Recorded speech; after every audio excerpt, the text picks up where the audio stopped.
भक्तों, हर हर महादेव। आइए रामायण नित्य पाठ क्रम में चौपाइयों गायन करें, उनका भावार्थ समझें। पिछले भाग में हमने गाया जिसमें जनक जी भरत जी की बड़ाई करते हैं, उनके शील और स्वभाव की, और इसके बाद आपस में चर्चा करते हैं गुरु वशिष्ठ जी और जनक जी कि इस समय आप ही इस असमंजस की नैया का पार लगा सकते हैं। आइए आगे क्रम में हम चौपाई गायन करें, उनका भावार्थ समझें। वीडियो अच्छा लगे तो यूट्यूब चैनल को सब्सक्राइब जरूर करें, शेयर करें, जय श्री राम कमेंट करें। आइए शुरू करते हैं।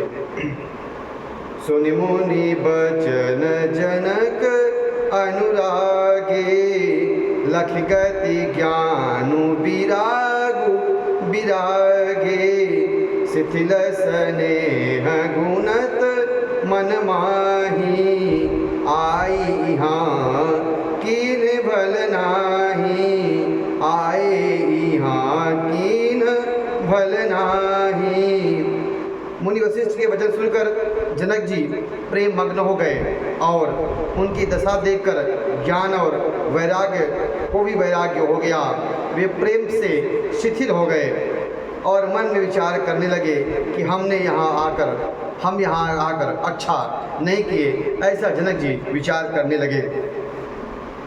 राम ही राय कहेऊ बन जाना, किन्हें आप प्रिय प्रेम प्रवाना, हम अब बनते बन ही पठाए, प्रमुदित फिर विवेक बढ़ाई।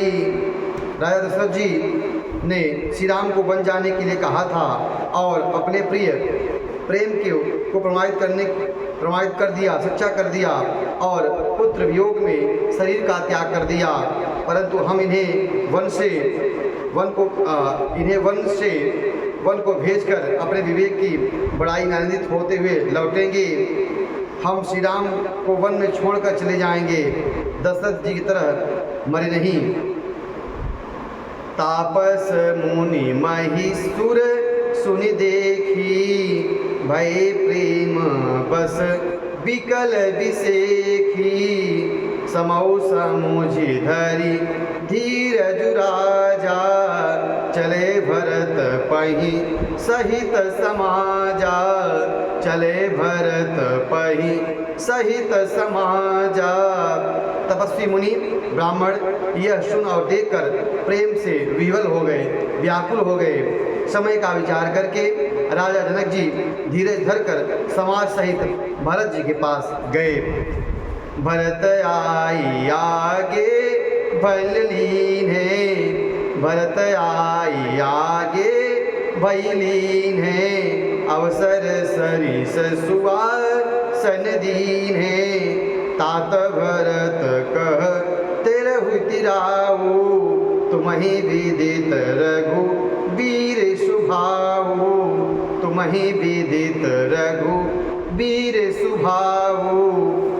भरत जी ने आकर उनके आगे होकर लिया और समयानुकूल अच्छे आसन दिए। तिरहुतराज जनक जी कहने लगे, हे तात भरत, तुम श्री राम चंद्र जी का स्वभाव तुम्हें मालूम ही है, पता है। राम सत्यवत धर्मरत, सब कर सीलुस नेहु सिया रामा, संकट सहतस कोच बस, कही जो आयसु देहु सिया रामा, कही सो आयसु देहु सिया रामा। श्री रामचंद्र जी सत्यवती और धर्मपरायण हैं। उनका स्नेह और जो शील है वो सब रखने वाले हैं, इसलिए वे संकट के कारण और संकोच के कारण संकट सह रहे हैं। अब तुम जो आज्ञा दो वही उनसे कहा जाए, ऐसा गुरु वशिष्ठ जनक जी भरत जी से कह रहे हैं। सुनितन पुल के नयन भरी बारी, बोले भरतु धीर धरि भारी, प्रभु प्रिय पूज पिता समयापू, कुल गुर समहिय कुलगुर समहित मायन बापू, कुलगुरु समहित मायन बापू। भरत जी यह सुनकर पुलकित हो गए और नेत्रों में जल भराया। भारी धीरज धरकर बोले, हे प्रभु, आप हमारे पिता के समान प्रिय और पूज्य हैं और कुलगुरु वशिष्ठ जी के समान हितैषी तो माता पिता भी नहीं हैं। ऐसा भरत जी ने जनक जी और गुरु वशिष्ठ के सामने कहा। कौशिकादि मुनि सचिव समाजु, ज्ञानयंबु निधि आपुनयाजु, शिशु सेवक आयसु अनुगामी, जानी मोहि सिख देय स्वामी, जानी मोहि सिख देय स्वामी। विश्वामित्र आदि मुनि मंत्रियों का समाज, आज के दिन ज्ञान के समुद्र आप भी उपस्थित हैं।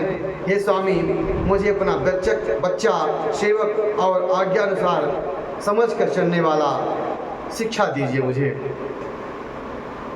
एहि समाज थल बूझब राउर, मौन मलिन मैं बोलब बाउर, छोटे बदन कहूँ बड़ी बाता, क्षमबतात लखी बाम विधाता, क्षमबतात लखी बाम विधाता। इस समाज और आप पूछना, इस पर यदि मैं मौन रहता हूँ तो मलिन समझा जाऊँगा और बोलना पागलपन होगा। तथापि मैं छोटे मुँह बड़ी बात कहता हूँ कि हे तात, विधाता को प्रतिकूल जानकर आप क्षमा कीजिएगा। ऐसा भरत जी कह रहे हैं। आगम निगम प्रसिद्ध पुराना, सेवा धर्म कठिन जगु जाना, स्वामी धर्म स्वार्थ ही विरोधु, वैरो अंध प्रेमहीन प्रबोधु। वेद शास्त्र और पुराणों में प्रसिद्ध है और जगत जानता है कि सेवा धर्म सबसे कठिन है और स्वार्थ में विरोध है, वैर अंधा होता है और प्रेम को ज्ञान नहीं रहता, दोनों में भी भूल होने का भय रहता है। राखी राम रुख धर्म व्रतु, पराधीन मोहि जानि सिया रामा, सबके सम्मत सर्वहित, करिय प्रेमु पही चानु सिया रामा, करिय प्रेमु पही चानु सिया रामा। अतएव मुझे पराधीन जानकर और श्री रामचंद्र जी के रुख धर्म और व्रत को रखते हुए जो सबके सम्मत और सबके हितकारी हो, आप सबका प्रेम पहचान कर वही कीजिए। भरत बचन सुनी देखी सभाऊ, भरत बचन सुनी देखी सुभाऊ, सहित समाज राहत राऊ, सुगम अगम मृदु मंजू कठोरे, अरथु अमित अति आखर थोरे। भरत जी के वचन सुनकर और उनका स्वभाव देकर पूरा समाज राजा जनक सहित उनकी सराहना करते हैं। भरत जी के वचन सुगम और अगम, सुंदर, कोमल और कठोर हैं। उनमें अक्षर थोड़े हैं परंतु अर्थ बहुत अपार भरा हुआ है। जो मुख मुकुर मुकुर निज पानी, गहिन जाई जस अद्भुत बानी, भूप भरत मुनि सहित समाजु, गिजह विबुध कुमुद दिजराजु। जैसे मुख दर्पण में दिखता है और दर्पण अपने हाथ में है, फिर भी वह पकड़ा नहीं जाता, इसी प्रकार भरत जी यह अद्भुत वाणी भी पकड़ने में नहीं आती है। तब राजा जनक जी भरत जी तथा मुनि वशिष्ठ जी समाज के साथ गए, जहाँ देवता रूपी कुमुदों के खिलाने वाले प्रभु श्री रामचंद्र जी विराजमान हैं। सुनि सुधि सोच बिकल सब लोगा, मनहु मीन गण नव जल जोगा। देखी प्रथम कुल गुर गति देखी, निरखी विदेह स्नेह विसेखी। यह समाचार सुनकर सब लोग सोच से व्याकुल हो गए, जैसे नए जल के संयोग से मछलियाँ व्याकुल हो जाती हैं। देवताओं ने पहले कुलकुल वशिष्ठ की प्रेम विवल दशा देखी, फिर विदेह जी के स्नेह को देखा। राम भगतिमय भरतु निहारे, गुर स्वार्थी हरि हिय हारे। सबको राम प्रेममय देखा, भय अलेख सोच बस लेखा। भयं अलेख सोच बस लेखा। और श्री रामचंद्र जी भक्ति से ओतप्रोत भरत जी को देखा। इन सबको देखकर स्वार्थी देवता हड़बड़ा कर हृदय में हार मान गए। उन्होंने सब किसी को श्री राम प्रेम में सराबोर देखा। देवता इतने सोच के बस हो गए जिसका कोई हिसाब नहीं है।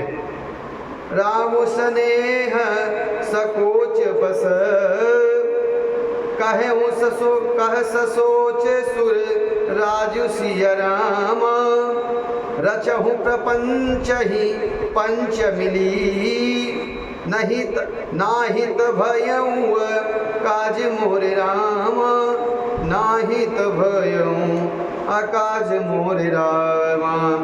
देवता सोचने लगे कि श्री रामचंद्र जी तो स्नेह और संकोच के वश में हैं, इसलिए सब लोग मिलकर कुछ प्रपंच माया करो, नहीं तो सारा काम बिगड़ जाएगा।